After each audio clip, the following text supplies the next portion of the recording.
Frères et frères dans le Christ, paix, joie, grâce, amour à chacune de vous de la part de Dieu notre Père et au nom de notre Seigneur Jésus-Christ en ce 24 juin où nous célébrons la solennité de la nativité de Saint Jean-Baptiste, précurseur de notre Seigneur Jésus-Christ. La célébration de la fête de Saint Jean-Baptiste est en même temps l'exaltation et la célébration, je peux dire, de l'unicité de ce que nous sommes, de l'unicité de chacune de nous. Le fait que nous soyons un chef-d'œuvre, le chef-d'œuvre est une œuvre d'art qu'on ne peut pas reproduire deux fois de la même manière. C'est un chef-d'œuvre, on dit un chef-d'œuvre. Alors, en regardant l'évangile et ce qui est là, nous nous rendons compte que célébrer Saint Jean-Baptiste, c'est vraiment apprécier le fait que nous sommes uniques. Il faut lutter, il faut se battre pour préserver l'unicité des personnes. Jean-Baptiste naît. Anne et Zacharie doivent préserver ce qu'il est, ce que Dieu a voulu pour lui. En effet, on dit il s'appellera Jean. Et la foule dit, mais il n'y a pas dans votre famille quelqu'un qui se nomme Jean. Comme vous dites, d'habitude, on construit notre vie, nos actions, notre futur sur le modèle de ce que des personnes autres autour de nous voudraient. Ce sont les autres en fait qui déterminent souvent ce que nous devons faire, ce que nous devons devenir, ce que nous devons penser même. Alors l'évangile nous fait comprendre aujourd'hui, c'est important qu'on se rende compte que chacun et chacune de nous a une mission particulière, a une nature particulière qui est d'abord donnée par le Seigneur. Et c'est ça qu'il faut préserver. Aujourd'hui, je pense que c'est ça qu'il faut dire, c'est ça qu'il faut parler. Que nous devenions comme Anne et Zacharie, beaucoup de personnes autour de nous, pour préserver l'unicité de la mission des personnes, leur particularité et leur irrépétibilité, frères et sœurs. Tu es irrépétible. Dans le monde, il n'y aura jamais deux comme toi. Ils n'en ont pas existé. Personne n'a existé comme toi.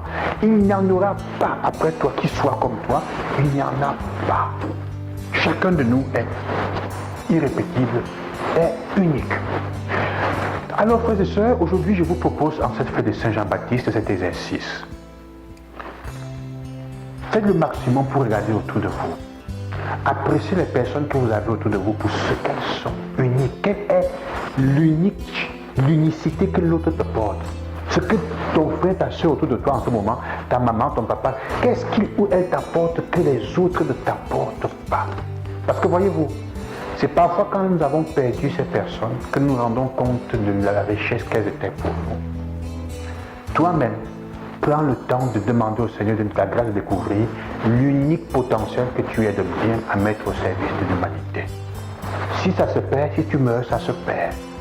Alors il est temps, apprécions l'unicité, la particularité, la beauté unique des personnes que nous avons autour de nous maintenant. On s'est chamaillé, mais cette personne a pour toi, t'apporte quelque chose d'unique. Il s'agit de le reconnaître maintenant. Saurez-vous le faire? Aurez-vous le courage de le faire en ce moment? C'est ce que je vous souhaite. Que Saint Jean-Baptiste aujourd'hui, par cette capacité qu'il a, il vivra au désert où il va attirer les gens. Il ne parlera même pas. Mais on viendra à lui pour chercher du réconfort et une orientation. Parce qu'il est comme cette flèche qui indique là où aller.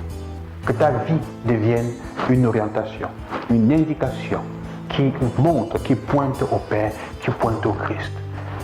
Le travail aujourd'hui, apprendre, regarder autour de nous et dire, reconnaître quel est le caractère unique que mon frère, ma soeur, ma maman, mon papa, mon ami a, que les autres n'ont pas. Qu'est-ce qu'elle m'apporte d'unique? Et toi-même, qu'est-ce que tu es pour les autres autour de toi d'unique? Un chef-d'œuvre. Je vous bénis au nom du Seigneur, loué soit Jésus-Christ, à demain. Bonne fête à tous les Jean-Baptistes et bonne fête de Saint Jean-Baptiste.